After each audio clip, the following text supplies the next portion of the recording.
माझं सोलापूर न्यूजमध्ये आपल्या सगळ्यांचं स्वागत। यंदाचा एप्रिल महिना हा सर्वाधिक उष्णतेचा महिना ठरला असून तिसऱ्यांदा एप्रिल महिन्यामध्ये तापमानाचा पारा हा 43 अंशांनी पार केला आहे। त्यामुळे उष्णतेची लाट निर्माण झाली असून नागरिक प्रचंड घामाघूम झाले आहेत। उष्णतेच्या तीव्र झळांमुळे लहान मुले, वयोवृद्ध आणि आजारी माणसांना त्रासाला सामोरे जावे लागत आहे। यापूर्वी देखील 15 एप्रिल रोजी 43.3 अंश तर 16 एप्रिल रोजी 43.4 अंश सेल्सिअस सर्वोच्च तापमानाची नोंद झाली होती। पुन्हा एकदा 26 एप्रिल रोजी तिसऱ्यांदा 43 अंश नोंदवले गेले। रविवारी विवाह मुहूर्त होते, त्यामुळे शहरासह ग्रामीण भागामध्ये विवाह समारंभाची संख्या मोठ्या प्रमाणात असल्याने लग्न मंडपातही तीव्र उष्णतेच्या लाटेला सामोरे जावे लागले। मागील 20 दिवसांपासून सोलापूरच्या तापमानात सातत्याने वाढ होत असून यामुळे उष्णतेच्या झळा वाहत आहेत।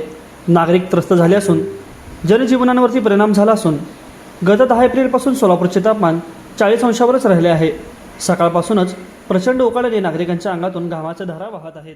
माझं सोलापूर न्यूज या यूट्यूब चॅनलला सबस्क्राईब करा आणि बेल आयकॉन प्रेस करायला विसरू नका।